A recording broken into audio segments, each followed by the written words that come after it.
반갑습니다. 오늘은 대동사님의 최후 법문을 생각해보는 시간을 갖도록 하겠습니다. 죽음을 예견하신 대동사님께서 최후의 설법으로 어떤 말씀을 하셨을까요? 부처품 14장의 법문입니다. 대동사님의 최후 법문을 4가지로 정리해 보겠습니다. 첫째는 진리에 철든 사람, 선도자가 되라고 하셨습니다. 마지막 최후 법문을 설하시는 날, 대동사님께서 대각전으로 가시는데 아이들이 숲에서 놀다가 한 아이가 군호를 하니까 모든 아이들이 일어나서 함께 경례를 하는 것이 질서가 있어 보인다고 말씀하시고 차차 설이 나는 증거라고 말씀하셨습니다. 우리가 어릴 때는 부모 형제의 내역이나 도리를 모르고 지내다가 설이 나면서 알게 됩니다. 마찬가지로 공부인들이 어리석은 때에는 불보살되고 범부중생되는 내역이나 자기와 천지 만물의 관계나 각자 자신 거래의 길도 모르고 지내다가 차차 공부가 익어가면서 그 모든 내역과 관계와 도리를 알게 된다 하셨습니다. 그리고 어서 진리를 깨쳐 제세무세의 큰 선도자들이 되라고 하셨습니다. 어린아이가 커서 어른이 되고 범부가 깨쳐 부처가 되고 제자가 배워 스승이 되는 것이라 하시고 그대를 후진해 스승이 되라 하셨습니다. 한 마음이 어두우면 중생이고 한 마음을 깨달으면 부처입니다. 요즘에는 채소와 과일들이 철이 없어서 돈만 있으면 언제든지 구할 수 있습니다. 그래서 철없는 식품을 먹어서인지 철이 안 들고 제정신이 아닌 사람들이 많다고들 합니다. 진리에 철든 사람은 짓고 받는 이치를 깨달아 자신에게 일어나는 일에 원망이 없고 부모, 형제, 자식이 되는 인연관계도 다 자기가 지은 바 인연임을 압니다. 남을 원망하지 않고 자기 앞길을 스스로 개척합니다. 정사님께서는 나이만 먹고 백발만 난다고 어른이 아니라 남을 잘 용납하고 덕을 입히는 사람이 어른이니 용납하는 사람이 되고 남을 위하는 사람이 되고 복을 짓는 사람이 되라고 하셨습니다. 진리에 철든 사람이 되어서 참으로 진짜 어른이 되도록 남을 잘 용납하고 남을 위하는 사람이 되고 복을 짓는 사람이 되도록 해야 하겠습니다. 대동사님 최후 법문 중 둘째는 생사거래에 매하지 말고 자유를 얻으라고 하셨습니다. 모든 생명체는 태어나면 죽어야 하고 죽으면 다시 태어나야 합니다. 낳고 죽는 것을 마음대로 하는 것을 생사자유라 합니다. 죽음은 나의 부활을 떠나서 준비를 해야 한다고 봅니다. 죽음이란 누구나 피할 수 없는 것이라 어쩔 수 없는 것입니다. 지금은 유서를 써서 보관하는 젊은 30, 40대 사람들이 많이 늘어난다는 소식을 들은 적이 있습니다. 언제 사고로 죽을지 과로로 죽을지 알 수가 없기 때문에 보험도 들고 유서도 미리 쓴다는 것입니다. 수명이 길어지기는 했지만 젊은 사람들이 과로로 쓰러지는 사람들이 있습니다. 사고로 세상을 떠나는 사람들이 있습니다. 인명은 제차라는 말도 있습니다. 사람의 목숨이 하늘에 달려있는 것이 아니라 차에 달려있다는 것입니다. 그만큼 차사고도 많다는 것입니다. 그런데 요즘은 전 세계적으로 볼 때는 바이러스로 사망하는 숫자가 전쟁으로 사망한 숫자보다 많다고도 합니다. 눈에 보이지 않는 바이러스의 위력이 어마어마합니다. 그런데 실제적인 죽음보다 죽음 전에 느끼는 두려움이 더 큰 고통을 준다고 합니다. 그래서 생사해탈 공부가 필요합니다. 대동사님 멸반하셨을 때 우리 선진들은 얼마나 하늘이 무너지는 슬픔을 느꼈을까 생각을 해보았습니다. 경북에서는 대동사님께서 혹시나 다시 살아날까봐 유리관에 모시겠다는 제자들의 부탁을 묵살하고 매장도 안 된다고 하고 화장을 하도록 강요를 했습니다. 그리고 장례식에 참석하는 사람도 제한을 하여 다 참석도 못하게 하였습니다. 대동사님께서는 제자들의 검정법복을 2년 전부터 준비를 했습니다. 230여 벌의 검정법복을 만들어서 제자들에게 선물을 했습니다. 백악전에서 사진도 찍었습니다. 그런데 그 법복이 상복이 되어 그 법복을 입은 사람만 대동사님의 운구행렬에 따를 수 있었습니다. 만물의 영장인 사람은 죽고 낳는 것을 세 가지 모습으로 맞이한다고 합니다. 그 하나는 생사윤회하는 사람으로 생사에 끌려다니는 사람을 말합니다. 죽음을 무서워하고 하루라도 더 살려고 몸부림치고 괴롭고 불안해하는 사람의 모습입니다. 대부분의 보통 사람들은 죽음 앞에서 더 살고 싶어하는 것이 당연하다고 생각됩니다.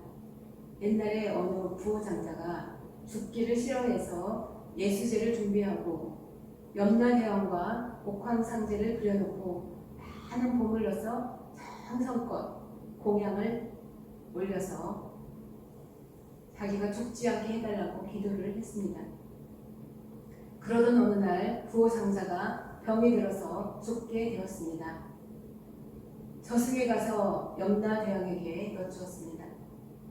제가 세상에 있을 때 죽지 않도록 대왕님께 그토록 많은 정성을 들였는데 어찌 소식 한번 전하지 않으셨습니까? 염라대왕이 대답을 했습니다. 그대에게 3번이나 소식을 전하지 않았던가? 첫째는 머리카락이 휘어지니요, 둘째는 늙어지니요, 셋째는 병듭니다. 그대는 어찌 깨닫지 못하였는가 했습니다. 그래서 대종사님께서는 나이 40이 넘으면 죽어가는 보따리를 챙기라고 하셨습니다. 세상에 태어나 명이 닿으면 떠나는 것이 이치입니다. 누구도 변할 수 없습니다. 아무리 보톡스를 하고 시술을 해서 노화를 늦춘다 해도 운명이 닿는 것은 어쩔 수 없습니다. 그 둘은 생사해탈하는 사람으로 평안하게 죽음을 맞이하고 생사라는 것이 그저 생사가 아니라 변화라는 것을 깨닫는 사람을 말합니다. 생사해탈한 사람은 여유있고 편안하게 착심 없이 청정일념으로 떠나는 사람을 말할 수 있습니다. 어느 할머니 교도님이 병이 들어 죽음을 앞두고 있었지만 편안해 하시면서 극락행 티켓을 샀고 개찰만 안 했습니다. 이제 헌 몸을 새 몸으로 바꿔오면 됩니다. 잘 다녀올랍니다 했습니다. 그 셋은 생사 자유하는 사람으로 마음대로 죽고 낳는 불보살을 말합니다. 불보살들은 죽고 낳는 것을 자유로워하시기 때문에 사람으로 태어나고 싶으면 사람으로 태어나고 곤충 세계가 궁금하면 곤충 세계에서 태어나고 영혼만으로 쉬고 싶으면 영혼만으로 편안히 선정산매에 드셔서 쉬시면서 육도 세계를 초월하여 마음대로 하십니다. 그래서 대종사님께서는 당신의 열반의 준비로 마지막 법설을 하시면서 생사거래에 매하지 말고 자유를 얻으라고 강조를 하신 것입니다. 범부나 불보살이나 욕심의 생사는 같다고 하시며 범부는 생사거래에 부자유하고 불보살은 생사거래에 자유하시는 것만 다르다고 하셨습니다. 사람이 먹고 입고 잠자는 일에만 불문하고 거기에 매달리다 보면 괴로운 윤회의 수레바퀴에 끌려다니게 됩니다.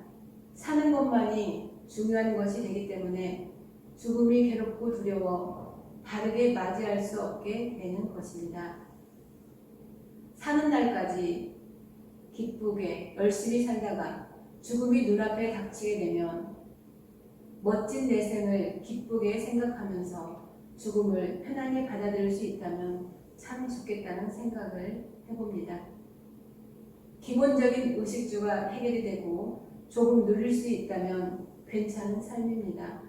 그런데 더 가지려고 욕심을 내고 더 누리려고 할수록 착심이 많아서 생사해탈하고 생사자유하는 길과는 멀어진 생활을 하게 됩니다.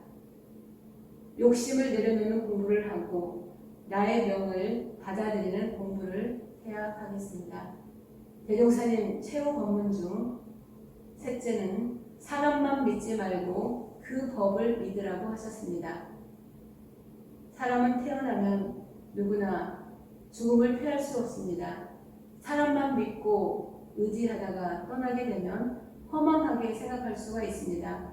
사람은 실수도 할 수 있습니다. 아니, 그렇게 보일 수가 있습니다. 부족한 중생의 눈에는 성현의 행동을 자신의 그릇으로 보기 때문에 잘못하는 것으로 판단할 수 있습니다. 자기 그릇만큼 남을 바라보기 때문입니다. 내 잣대로 보기 때문에 어리석어 보일 수 있습니다. 대종사님은 열반 전에 어느 날 갑작스럽게 솔선요론의 제1조와 제3조 순서를 바꾸게 하셨습니다. 원래 1조는 사람이 된 이상에는 배우기를 좋아할 것이요 이고 원래 3조는 사람만 믿지 말고 그 법을 믿을 것이요입니다. 한 제자가 1조가 3조보다 더 중요한 것 같은데 왜 바꾸려 하십니까? 이렇게 여쭈었습니다. 지금은 내 뜻을 잘 이해하기가 어렵겠지만 조금만 시간이 지나면 그 뜻을 알게 될 것이다. 이렇게 말씀을 하셨습니다. 대종사님께서 천년만년 생존에 계실 것이라는 착각 속에 대종사님을 믿고 따랐던 대중에게 실망을 주지 않기 위하여 미리 그 처방을 내려주셨던 것입니다. 대종사님께서 정산용사님께 이야기하셨습니다. 너희 눈에 스승의 허물이 보이면 어떻게 하겠느냐? 정산용사님 말씀하셨습니다. 저에게 스승님의 허물이 보일 리 없겠지만 설사 보이게 되면 저의 박복함을 하나겠습니다. 제가 얼마나 복이 없으면 스승의 허물이 제 눈에 보일까 하고 탓하겠습니다. 대종사님께서는 이 최후 법문에 사람만 믿지 말고 그 법을 믿으라고 하셨습니다. 혹시나 대종사님 열반하신 후에 신심이 변할까봐 걱정이 되어서 강조를 하신 것입니다. 진리는 영원한 것입니다. 진리는 성현이 세상에 나오기 전에는 하늘에 있고 성현이 세상에 나오시면 성현에게 있고 성현이 가시면 경전에 담겨있다 했습니다. 성현이 남겨놓고 간 경전은 공부하는 방향론을 제시해주는 것입니다. 교법이 담겨있는 경전을 통해 마음을 바르게 사용하는 법을 제대로 배우고 실행할 수 있어야 합니다. 대종사님 최후 법문 중 넷째는 법회를 보러 와서 공황공내 하지 말라고 하셨습니다. 사람이 태어나서 죽는 것이 육안으로 보면 빈손으로 왔다가 빈손으로 가는 것입니다. 그러나 진리적인 입장에서 보면 업을 짊어지고 와서 업을 짊어지고 가는 것입니다. 진리적으로 보면 공수의 공수거란 있을 수 없습니다. 대종사님께서 공황공내하지 말라는 말씀은 법회를 보러 오면서 아무 생각 없이 왔다가 아무 생각 없이 가지 말라는 것입니다. 소중한 시간이니만큼 의심나는 사항은 질문하여 알아도 보고 깨달은 것이 있으면 대중에게 전해주기도 하고 또한 법회를 통해서 뭔가 한 가지씩 감상을 얻고 생활의 향상을 얻어나가는 것입니다. 교당에 다니면서 조금씩이라도 변화를 가져오는 분들은 공황공내하지 않는 분들입니다. 법회를 소중하게 생각하고 마음 공부에 성의가 있게 되면 공황공해하지 않습니다. 대동사님 법문을 읽을 때나 법문을 들을 때 자신의 생활을 비춰보고 반성하고 생활 속에서 변화하는 노력으로 이어져야 합니다. 아무런 마음의 대조 없이 대동사님 법문을 받든다면 그때뿐으로 생활상의 변화가 없기 때문에 공황공해가 되고 말 것입니다. 아주 사소한 대동사님 말씀이라도 생활 속에서 실천하려고 노력한다면 생활상의 변화가 올 것입니다. 좋은 변화가 될 수 있도록 마음을 챙기면서 살아야겠습니다. 엄불교 법은 용심법입니다. 대종사님께서는 우리에게 마음을 잘 사용해서 행복한 낙원 생활을 하도록 해주셨습니다. 내 마음 작용에 따라 내가 천당을 수용할 수가 있고 지옥을 수용할 수가 있습니다. 나의 지은 바에 따라 나에게 전개되는 것입니다. 모든 것이 이 생으로 끝나지 않습니다. 우리에겐 영생이 존재합니다. 그렇기 때문에 선업을 많이 지으면서 마음을 잘 닦아 나가야 한다고 생각합니다. 지은 대로 받는 것이 인과의 진리입니다.